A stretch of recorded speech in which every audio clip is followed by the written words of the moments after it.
Hey, this is Chuck Billy from Testament, and I'm blowing it up. I'm blowing it up. Blowing up. On Capital Chaos. Capital Chaos TV. Motherfucker.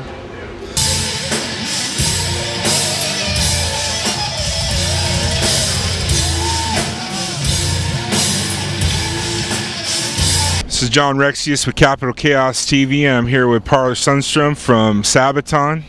So you guys are on tour with the Monomarth and Skeleton Witch. How's the tour going so far? Well, we only had so far 2 dates, but it's very good. I mean, a lot of people up front were like looking at this as a weird mix because these are 2 death metal bands and then it's Sabaton in the middle of there. But I mean, we see it's working absolutely perfect. It's all about heavy metal anyway.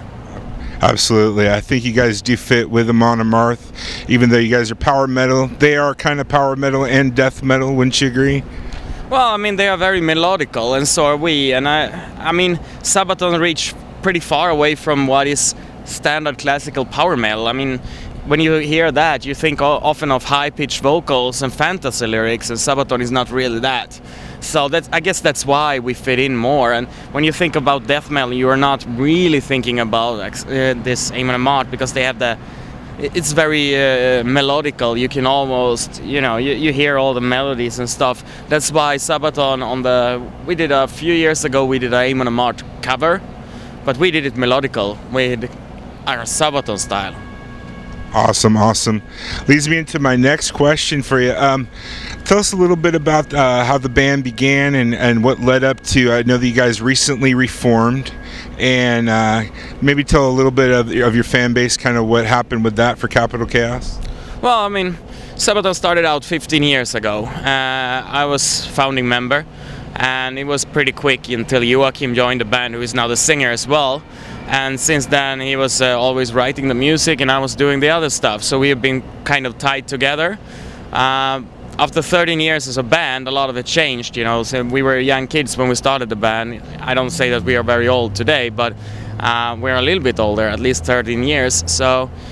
But over those years people changed priorities in life, and suddenly when we were sitting at a crossroads, like, should we continue and push the band all the way, or should we stop it here? A lot of people wanted to stop the train that was already rolling. Well, I wanted to go and see how far we can push it, and we kind of disagreed, and then we decided to go separate ways. And 4 band members formed another band who is now touring very little, while me and Joachim, we kept going with Sabaton. And a lot of people were like, oh, how it's gonna go? You're missing 4 band members. But on the other hand, it was me and Joachim did everything in the band in the past, so it's really not that big difference. Today we have really, really good musicians who we play with, who is totally into it and is dedicated musicians and doesn't wanna, they want to tour, they want to play all the time.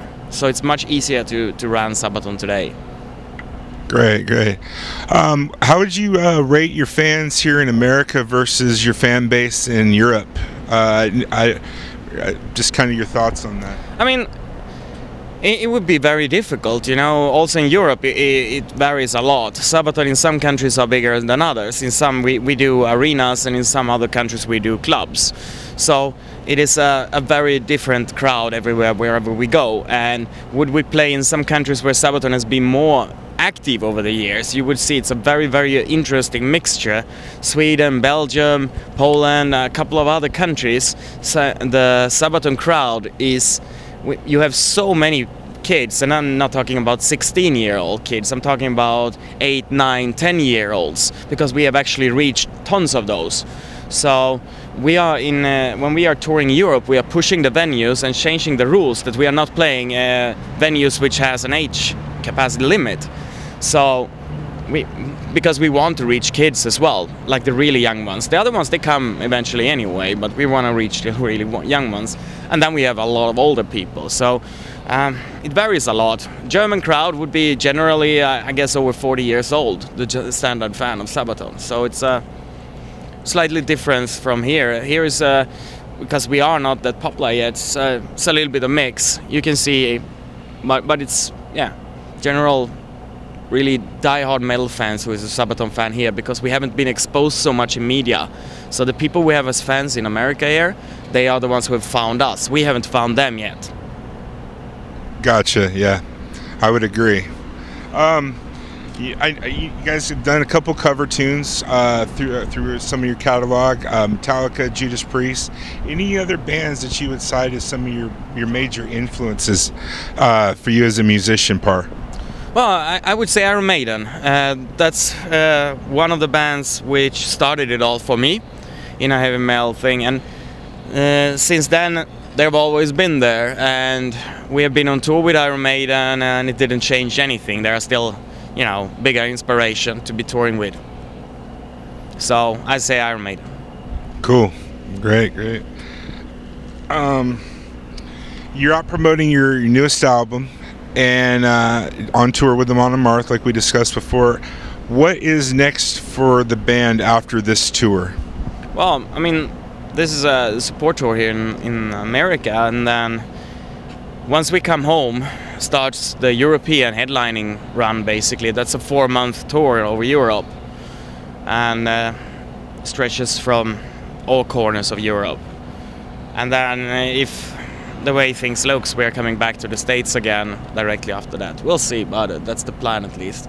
And then comes a summer which is already filling up with festival shows over in Europe. So for the moment, because I have the schedule. I know the schedule, nobody else does. I drew the schedule for the band, so I know what's gonna happen, and I know what's gonna happen until end of summer 2015, and we are very busy. That's all I can say now. Great. Looking forward to seeing some more stuff from you guys.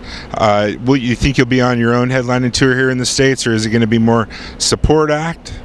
Well, I mean, I want to build Sabaton to the level where it makes sense to go as a headliner. When it's the smallest clubs, it's not really, you know, showing Sabaton from the best side.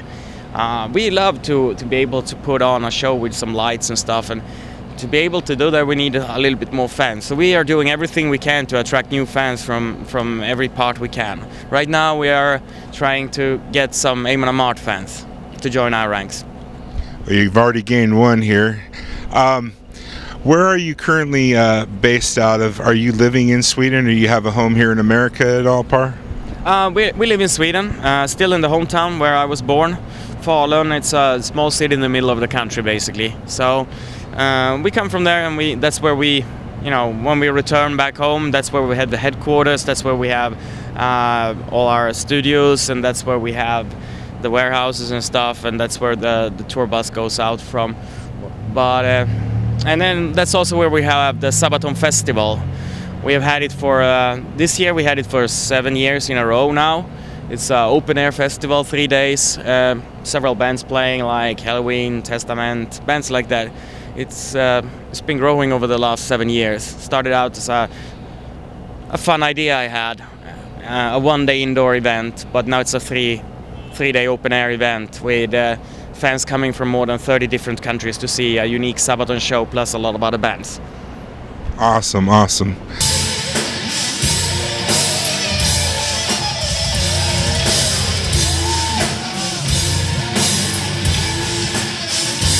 Hey, this is Chuck Billy from Testament. I'm blowing it up. I'm blowing it up. Blowing up. On Capital Chaos. Capital Chaos. Capital Chaos. Capital Chaos. Capital Chaos. Capital Chaos. Capital Chaos. Capital Chaos. Capital Chaos TV. Motherfucker.